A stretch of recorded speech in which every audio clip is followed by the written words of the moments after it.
Əlbəttə. İndi Letterboxd haqqında nə bilirəmsə, hamısını izah etməyə çalışacağam. Elə nəzərə alıram ki, artıq hesab açmısınız və hesabınız bu cür görünür. Elə isə gəlin mən sizə həm ən çox sevdiyiniz 4 filmi ora necə yerləşdirirsiniz və profil şəkli necə qoymaq olar onu göstərim. Buradan ayrıları seçirik. Və belə bir səhifə çıxır önümüzə. İndi buralar sizdə təbii ki boş olacaq. Mən çoxdan işlədirəm deyə məndə hər şey doldu artıq burada. Məsələn, bura istəsəz ad soyad yazın, istəsəz istifadəçi adı yazın. O tamamilə sizin öz qərarınızdır. Burada istəsəz məkan yaza bilərsiniz, istəsəz date yazmayın yəni. Burada isə istəsəz TikTok səhifənizin linkini, Instagram səhifənizin linkini, hər hansı bir səhifənizin linkini paylaşa bilərsiniz. Burada isə istəsəz hansısa bir filmdən sevdiyiniz sözü yazın, istəsəz hansısa bir mənalı cümlə yazın, yəni orası tamamilə sizə qalıb. İndi isə gəldik əsas məsələyə. Profil şəklini buradan qoya bilirsiniz. Eyni zamanda ən çox sevdiyiniz 4 filmi də buradan yerləşdirirsiniz. Məndə artıq hər biri seçilib, amma yenə də birini silib göstərəcəm necə qoymaq olduğunu. Siləndə belə görünür, baxın. İndi isə buradakı üstəgəldən keçib istədiyimiz filmin adını axtarışa yazırıq və həmin filmi seçib bura yerləşdiririk. Budur belə sadə.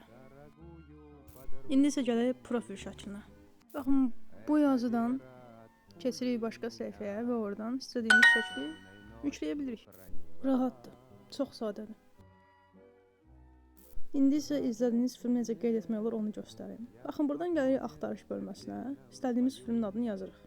İstədiyimiz yox, daha doğrusu izlədiyimiz filmin. Sonra belə bir səhifə açılır. Bu 3 nöqtəni seçirik.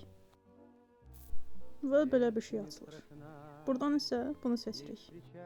Ondan sonra belə bir şey gəlir. Burada filmi nə qədər sevdiyinizi ulduzlarda göstərə bilirsiniz. Məsələn, 5 ulduz versəz, demək ki, çox sevmişsiniz. Aşağı versəz, sevməmişsiniz. Yəni qısacası belə. Əgər həqiqətən çox sevmişsinizsə, buradakı ürəyi də seçə bilərsiniz. Film haqqında fikirlərinizi bölüşmək üçünsə bura girmək lazımdır. Məsələn, deyək ki, artıq bütün ürək sözlərinizi yazdınız, bitirdiniz. Ondan sonra bunu seçirsiniz və vəssalam. Artıq film sizin profilinizdə görünür. Baxın, bu cür. İndi isə gəlin elə düşünək ki, bir filmi əvvəllər izləmişsiniz, amma yenə izləmək keçib keyfinizdən. İkinci dəfə izləmişsiniz. İndi isə bunu necə göstərmək olar, onu göstərim sizə. Yenə bunu seçib gəlirik bu səhifəyə. Buradan da bunu və vəssalam. Bu qədər sadə.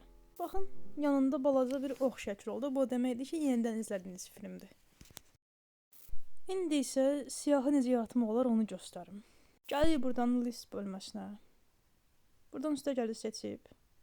İstədiyimiz adı yazıb bir siyahı qururuq. Məsələn, belə bir şey yazdım mən. Açıqlamaya da istədiyiniz bir şey yazırsınız. Həmən siyahını izah edən bir şey.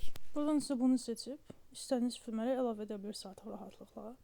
Baxın, belə bir şey açılır. Burada həmən filmin adını axtarış yazırsınız. Film çıxır və budur. Belə sadə əlavə etmək olur siyahıya. Sonra istədiyiniz digər filmləri də əlavə edə bilərsiniz. Limit yoxdur, istədiyiniz qədər əlavə edin yəni. Sonra isə belə qeyd eləmək olur siyahını. İstəsəz sonradan da girib yeni filmə əlavə edə bilirsiniz yəni bu arada. Səhifə yenilənsin, gələcək və budur, gəldi. Yeni siyahı belə görünür. İndi isə başqa səhifələr necə izləyə bilərsiniz onu göstərim qısaca. Buradan axtarışa keçirik. Buradan isə gəlirik Members bölməsinə. Oradan axtarmaq istədiyimiz səhifənin adını yazırıq.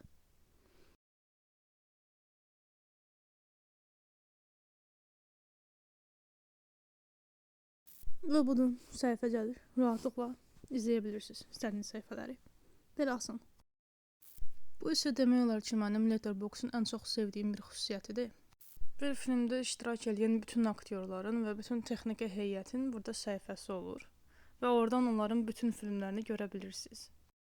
Məsələn, buradan Donnie Yen'in səhifəsinə girsəm, onun bütün filmləri çıxır.